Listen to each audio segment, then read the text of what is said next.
आओ आओ आओ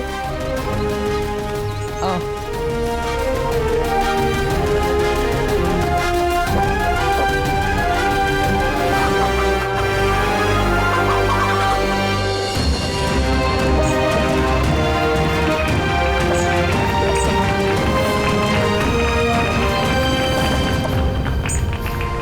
शस्त्र शिक्षा के पहले चरण में आप सफल हुए छोटे सरदार।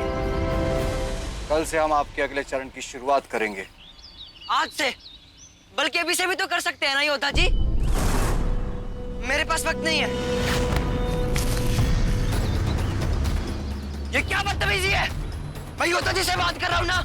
ये दूसरे चरण की शुरुआत है छोटे सरदार। इस चरण में हम आपको सिखाएंगे कैसे अदृश्य दुश्मनों से लड़ा जाता है।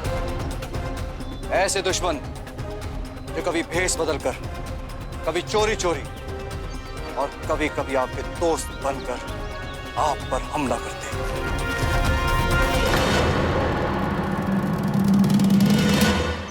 यानी गुलाम मोहम्मद। आंखें नीचे कर वीर सिंह, तेरे सामने होने वाला शहंशाह खड़ा है। हाँ योद्धा जी, गुलाम मोहम्मद। वो पिताजी से दोस्ती बढ़ाना चाहता है और आज उसे दरबार में आमंत्रित भी किया। गुलाम मोहम्मद, आप उसे जानते हैं योद्धा जी? हमने तुझसे कहा था ना कि तू अपनी आखिरी सांस तक हमारी जूती के नीचे रहेगा। रसोड़ा, छोटे सरदार की आंखों को पट्टी बांधो।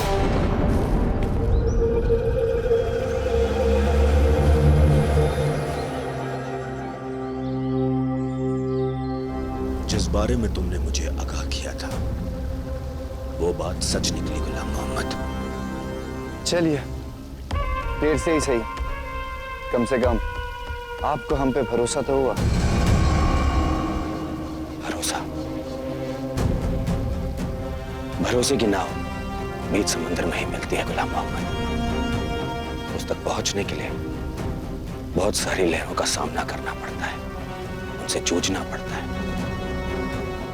उन लहरों को जीतना पड़ता है।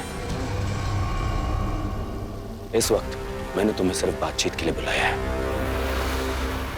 आने वाले वक्त में अगर तुम मेरा भरोसा जीत पाए तो एक रिश्ता भी कायम होगा। मैं आपकी बात समझ सकता हूँ सरदार जी, और हम इस वक्त के इम्तिहान से गुजरने के लिए तैयार हैं। ऑटो आइव्स के बारे में ऐसी बहुत सारी जानकारी है जो हमें आपको देनी है।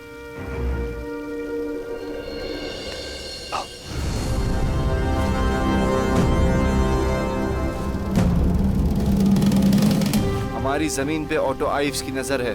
हमें महफूज रहने के लिए जल्दी ही हरकत में आना होगा। अगर अंग्रेज षड्यंत्र रचना जानते हैं तो वो अपने सब मंसूबे इतनी आसानी से तुम्हारे साथ क्यों बांटेंगे गुलाम मोहम्मद?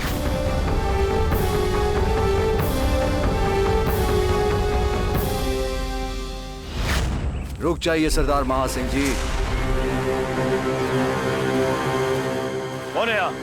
मैं कौन हूँ आपके लिए जानना जरूरी नहीं है। सिर्फ इतना जान लीजिए कि आपके लिए अपने प्राण तक त्याग सकता हूँ, इस धरती के लिए अपना शीश कटा सकता हूँ। महासिंह जज्बातों की सच्चाई को समझ सकता है,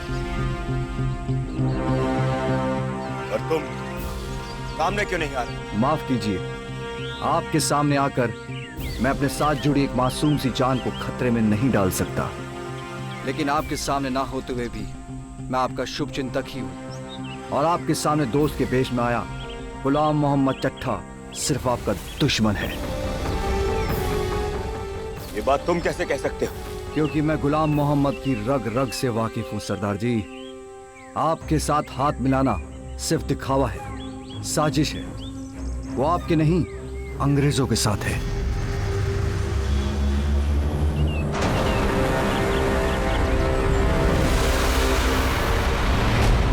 इस धरती का वीर योद्धा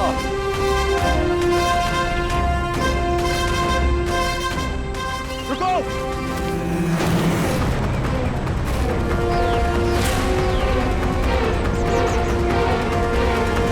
शुक्रिया ये सब बताकर तुमने हमें आगाह ही नहीं किया बल्कि तैयार भी कर दिया। पिताजी बिल्कुल सही कह रहे हैं गुलाम मोहम्मद, शुक्रिया। तो गुरबख्शी, क्या अब आप उनसे हाथ मिलाना चाहेंगे?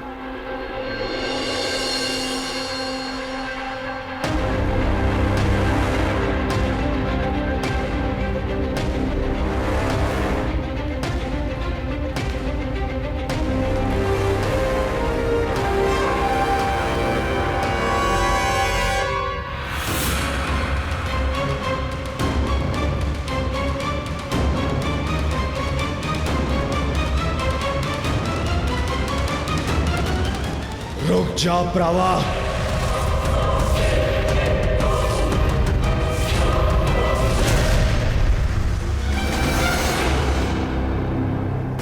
कुछ लोग हाथ मिलाकर दूसरे हाथ से खंजर का वार कर देंगे।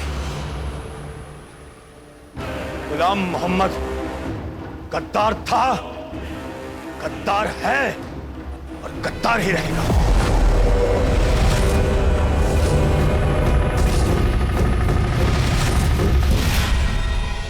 एक बड़ी साजिश रची जा रही है और शायद इस साजिश में इस गुलाम मोहम्मद का भी हाथ है।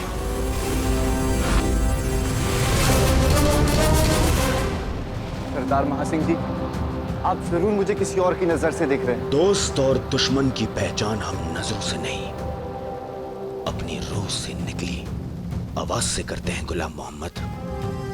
और यहां खड़ा हर एक शख्स, उसकी रूह तुम्हें सिर्फ गद्दार मानती है। सरदार महासिंह जी,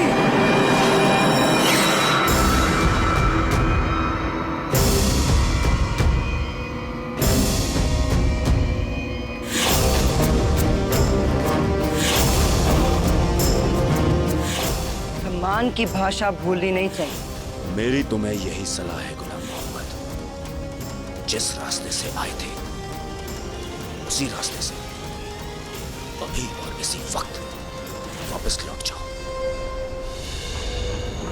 महासिंह, आज भले ही मैं तुम्हारी पीठ में खंजर भोंकने में नाकामयाब रहा, पर एक रोज मैं इस नाकामयाबी को कामयाबी में जरूर तब्दील कर दूंगा। उस दिन तुम दोस्त और दुश्मन का फर्क नहीं कर पाओगे।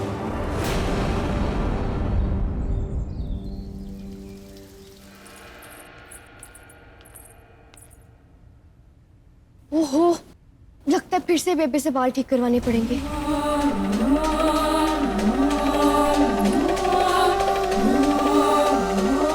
रंजीत और मेहताब? हाँ सदाकौर है, दोनों एक दूसरे को बहुत अच्छे से जानते हैं। बहुत गहरी दोस्ती है दोनों की, जैसे मेरी और महासिंह की। और मुझे लगता है अब ये दोस्ती रिश्तेदारी में बदल देनी चाहिए। हमारी मेहताब के लिए रंजीत से बेहतर मुंडा पूरे पंजाब में नहीं मिलेगा सदाकौर है।